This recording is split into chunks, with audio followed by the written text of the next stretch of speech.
Disturbing new details emerging tonight about the of Joan Rivers. One of the doctors reportedly conducted an unauthorized procedure on her and then took a selfie in the operating room. How do you feel about Michelle Obama's hair? I think she looks great. You like the bangs? I like the bangs, and it's going to save him a fortune on Botox. He shows them to the forehead now, just around. The FBI just confirmed what conspiracy theorists have been screaming for years. Joan Rivers didn't just vanish off this planet because of bad luck or a medical hiccup. She was silenced, and not in some whoopsie tragic accident way. We're talking about the kind of high-voltage, late-night, hush-hush operation that makes even seasoned DC insiders glance over their shoulders. The FBI isn't reopening the Joan Rivers file just to satisfy internet sleuths or because someone at Quantico is bored. No, they're back in the game because there's a paper trail of secrets in a pattern of bodies tied directly to the Obamas. Suddenly, the crazy theories aren't looking so crazy after all. Michelle Obama is a man.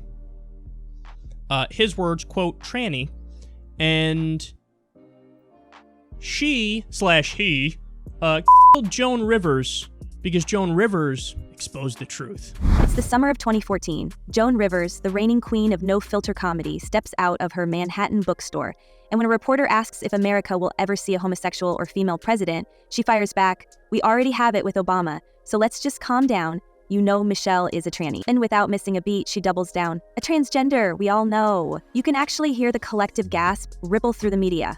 But here's the part that's haunted every dark corner YouTube channel for a decade.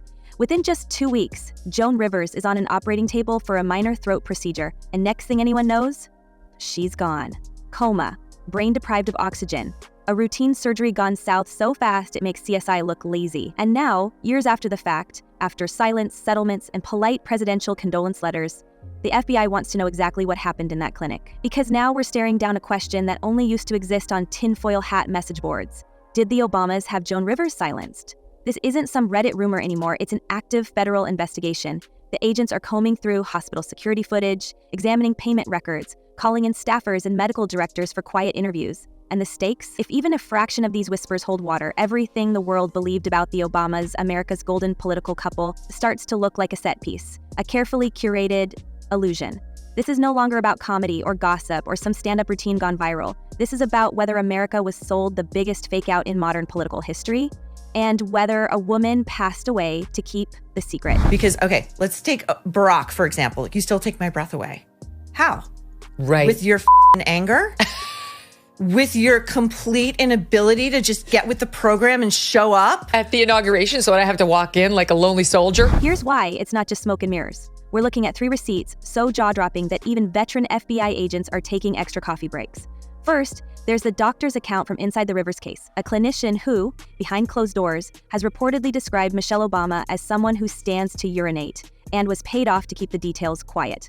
This isn't rumor mill fluff. This is an MD who has gone from signed non-disclosure agreements to potentially talking to feds. Suddenly, the silence around that clinic doesn't seem so accidental. Second, Illinois voting records. These aren't ancient, lost-in-the-basement files. They're public documents that show Michelle Obama listed as Michael Robinson in certain entries, registered as male, only to have the registration switched to female in 2008, right before the DNC convention that launched Barack's rocket ride. Is it a clerical error? An innocent slip? That's the story the mainstream feeds us, but why does it coincide so perfectly with the start of the Obama presidential campaign? And why has every attempt by local journalists to dig deeper hit a stone wall? These aren't missing ballots. These are records with names, dates, and the kind of editing fingerprints that make election officials nervous. More fuel on the fire that there's a potential, maybe a divorce or some sort of rockiness going on in the Obamas' relationship. They both posted these mirrored, very choreographed Valentine's Day messages on X. M3rder, Barack himself. Not just the countless internet memes about Michelle's appearance or rumors started by bored keyboard warriors, but genuine, caught-on-tape moments that make the Michelle is Michael theory harder to laugh off. Barack, standing at the podium, referring to Michael and I before correcting himself. Clip after clip surfacing, usually scrubbed from major networks within hours. Then there's the total blackout on pregnancy photos. Not one image of Michelle visibly pregnant with either daughter. Not one. Meanwhile, the Obama inner circle continues to insist everything is perfectly normal, perfectly boring, perfectly by the book. Except nothing about this story is boring, and the receipts keep stacking up. Add to this the hush-hush settlement after Joan's passing. Her daughter, Melissa Rivers, gets a check from the clinic. the medical director vanishes, and yet the cause of Rivers' collapse, an unanticipated complication, remains unexplained. Did anyone actually expect the New York Health Department to risk going head-to-head with the White House in 2014? Now, with the FBI looking under every rock, the medical hit theory has life. The clinic botched vitals, gave the wrong anesthetic, performed procedures without written consent, and somehow, the one patient who called out the Obamas as a fraud ends up never waking up. A little too on the nose? Even Hollywood couldn't script it tighter. She is not sorry. They are looking forward. All the women in your life are looking forward. All the women in my life are looking forward to being able to, live a more normal life. Yeah, but still not entirely normal. Obviously, everybody's under the microscope at all times. A little bit more. And you're staying in Washington, D.C., which is unusual for an exiting president. Of course, none of this is happening in a vacuum. Just ask the late Tafari Campbell, the Obama family's personal chef, who supposedly drowned in shallow water just a short drive from their estate. Tafari, a man who'd seen and heard everything, who knew the inside rhythms of America's first couple, who, according to friends, was unusually stressed in his final weeks. One moment, he's making smoothies in the kitchen. The next, the authorities chalk it up to an accident and urge everyone to move along. How many accidents have to pile up before the pattern is impossible to ignore? Joan Rivers. Tafari Campbell, how many more people who knew too much have to vanish under mysterious circumstances before the public stops accepting coincidence as an explanation? All while this unfolds, the circus of tabloid distractions rolls on. Divorce rumors swirl around Barack and Michelle, set ablaze every time she skips an inauguration or a high-profile funeral. Their publicists scramble to quash headlines, but every "Love You, Honey" captioned Instagram post seems to backfire, feeding suspicion instead of dousing it. The latest headlines about Barack allegedly getting cozy with Jennifer Aniston? Beyond absurd, her rep insists, but the rumors feed on the silence. Meanwhile, serious journalists, not just bloggers and MAGA substackers, are whispering that Barack and Michelle have been living separate lives for months. Meghan McCain, of all people, goes on the record with her own sources claiming that very serious journalists in D.C. believe the divorce rumors are true. If you can't trust Meghan McCain to throw gasoline on a rumor, who can you trust? I mean, there's, not to add insult to injury, but there's a Daily Mail report out today saying Kamala Harris's marriage may be on the rocks. Like everybody's on the rocks. Again, I will say I love the Daily Mail, but the sourcing appeared weak. It was like people who know the couple, but like, I don't know if it's any better than that. But they're saying she's blaming him in part for her loss because he turned out to be such a hot mess liability. You buy it? Let's not pretend this is just a gossip sideshow. The FBI doesn't blow the dust off a cold case for no reason. If even half of these receipts are legit, doctors bought off, government records edited, witnesses silenced, then the house of cards isn't just teetering, it's shaking. So we have to ask, if this is all true, why did it take federal investigators a decade to step in? Who kept the lid screwed down, and what secrets are they about to uncover next? Jennifer Aniston, it was her circle of friends there allegedly discussing this. I mean, we don't know, but that's how you know it's true. Is it so hard to believe? When a woman tells another woman, yeah, you can tell me, I'll keep a secret, the phone's already out. Now it's about to hit a group chat. So that is, to me, the most conclusive piece of evidence. While the world obsesses over Jennifer Aniston and Barack Obama sharing meaningful looks at some Netflix dinner, we can't ignore what this sideshow really is, a well-oiled distraction. Every tabloid headline about Jen and Barack cozying up is perfectly timed. As soon as whispers of a reopened Joan Rivers case start getting traction, we're fed a steady diet of Aniston rumors, topped with giddy speculation about Michelle skipping events and Barack's bachelor vibe. But none of it holds water. Insiders close to Aniston call the whole thing beyond absurd, and Jen herself handled the mess with a grin on late night, shrugging, "I've met him once, I know Michelle more than him." Even so, this was never about Jen. It's about burying the story beneath a stack of magazine covers, hoping the public will keep scrolling while the real scandal burns just out of sight. What does the real story look like? Money moves quietly, quieter than a Secret Service whisper. The Obama Foundation, which presents itself as a glossy legacy builder, is where the receipts lead when it comes to keeping inconvenient people quiet. Every anonymous settlement, every out-of-the-blue consulting gig, every doctor or chef who suddenly upgrades their lifestyle right after a brush with Obama world, it traces back to a web of silence, money, and NDAs. We see it with the clinic director who resigned after Joan's fatal procedure and never took another public job. We see it with staffers who delete their social profiles and disappear to upstate New York. And we see it with the most notorious loose cannon of the bunch, Larry Sinclair. Sinclair's story has always been radioactive. Back in 2008, he burst onto the scene claiming that Barack, then a state senator, engaged in a night of illicit indulgence with him after paying $250 for party supplies. Sinclair has told the tale again and again, but what changed everything this year wasn't the story itself, it was the context. With the FBI circling, every old witness starts to look less like a crank and more like a missing piece. Sinclair failed a polygraph, got arrested at a press conference, and vanished from the news cycle almost overnight. Yet here he is in 2024, suddenly resurfacing for a Tucker Carlson exclusive. His story now echoing against a backdrop of renewed investigation. He says it wasn't definitely Barack's first time, and I would almost be willing to bet you it wasn't his last. For years, the media could wave off Sinclair as a sensationalist. But if hush money was changing hands through foundation channels, if settlements really were part of the playbook, then the math changes. Was Sinclair paid off? Did his abrupt silence buy the Obamas a few more quiet years? The question now isn't if, but when. If I had to guess, they will wait until after the inauguration to announce it. Timing, is everything. And yet the story doesn't end there. For months, I've heard Jennifer Aniston's name tied to Barack. At first, it seemed ridiculous, but the rumors have remained steady among New York. The same pattern runs through everyone who touched the Rivers case, or even brushed against Obama family secrets. Doctors who testified that Michelle stood to urinate, gone. Chefs who prepared private dinners at the Obama home, suddenly moving to new cities or taking non-disclosure money for consulting. It's almost formulaic.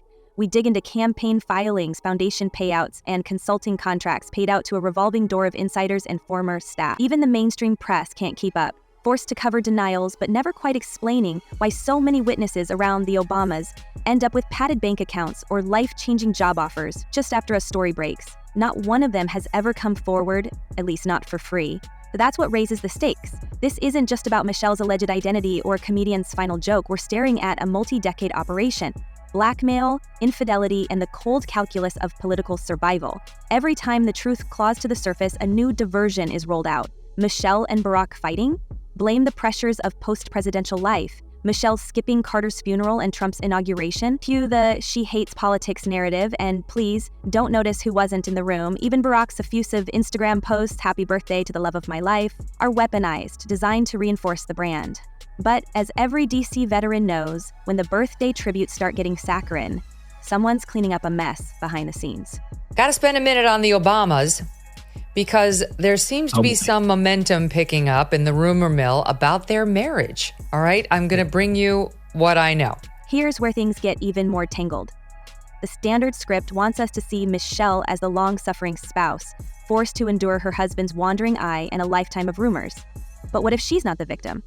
What if Michelle, smart, hyper-disciplined, and always one step ahead, wasn't just protecting the family brand, but co-authoring the playbook?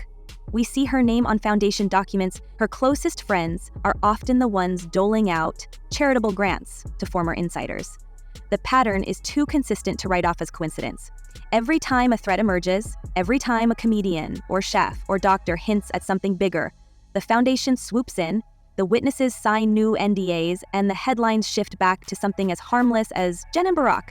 Just friends? Even the divorce rumors start to look like insurance, keep the public guessing about a split, and no one's asking questions about the real secrets. Never accused of subtlety, claims she's heard from very serious journalists that Barack and Michelle have been living separate lives. Is this genuine gossip or a calculated smokescreen? We see Michelle, arms folded, staring down the cameras on her podcast, talking about crying for 30 minutes after the 2020 inauguration. Is that heartbreak or the stress of keeping the walls from closing in? The timeline is clear. Every family photo, every social media tribute, every not-so-subtle hint of trouble in paradise fits into the choreography. But the question isn't whether the marriage is real, it's what they're willing to do to keep the real story buried. And for me, going high is not losing the urgency or the passion or the rage, especially when you are justified in it. Going high means finding the purpose in your rage. You know, rage without reason, without a plan, without direction is just more rage. It's here that the speculation takes a darker, more unpredictable turn. Michelle Obama's recent string of public absences, skipping funerals, vanishing from key ceremonies, and ducking major joint appearances, may not signal a broken marriage, but the opening moves of her own endgame. For decades, Michelle has been the disciplined strategist behind the Obama brand, calculating every public gesture and media move. What if her silence is less about protecting Barack and more about assembling her own defense? With the FBI circling and federal prosecutors watching every transaction, Michelle may be negotiating her future in the only way left, by flipping on her husband Imagine the back-channel talks, the lawyers huddled in DC offices, the whispers that immunity is on the table if she agrees to testify about what really went on inside the foundation. If Michelle chooses survival over loyalty, the consequences could ripple farther than anyone in DC dares admit. The secrets she holds go beyond marital trouble. They cut to the core of Barack's empire, hidden settlements, shadowy payoffs, even the alleged intelligence ties that have hovered over the Rivers and Campbell cases like a specter. Michelle didn't spend 30 years playing second fiddle just to sync with the ship. If she delivers evidence, emails, financial records, confidential conversations, it won't just bring down her husband's carefully managed reputation. It will open every locked drawer in the Obama legacy, torching allies, financiers, and perhaps implicating power brokers from Hollywood to Langley. The stakes shift from personal embarrassment to historic collapse. We were just bracing for what was that big thing gonna be? How bad would it get? For those still hoping this is all tabloid theater, the real fear is what happens when a survivor chooses the nuclear option. If Michelle testifies, the narrative changes overnight.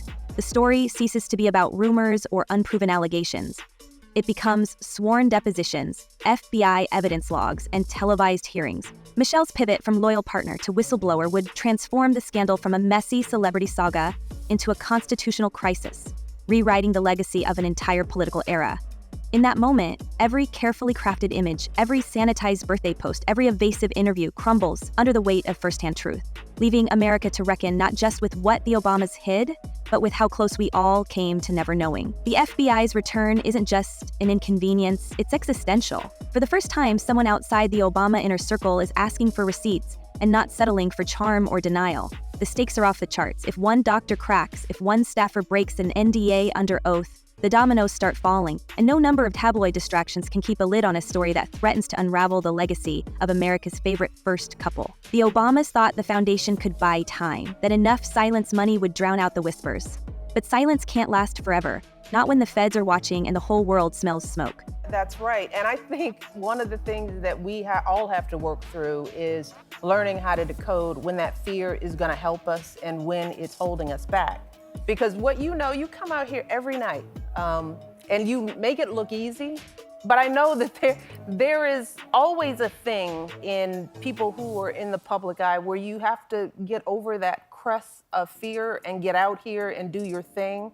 Now the tension is fever pitch. What happens if the truth finally detonates in public? This isn't just another celebrity scandal. This is the kind of meltdown that rewrites history, ruins fortunes, and buries careers. It's not about whether Michelle is who she claims to be or whether Barack was ever unfaithful. It's about power, how far two people will go to keep it, and what happens to everyone who stands in the way. As the FBI's investigation barrels forward, no distraction will be enough. No Instagram post will smooth over the cracks. When the walls fall, the fallout won't just scorch the Obamas. It'll torch every enabler, every fixer, every journalist who looked the other way. So here's the bombshell. The question isn't if the truth comes out. The question is who survives when it does. Drop your wildest theories and predictions below, because when this story finally explodes, nobody is coming out clean. Thanks for riding the edge with us. Until next time, keep your eyes open and your secrets tighter.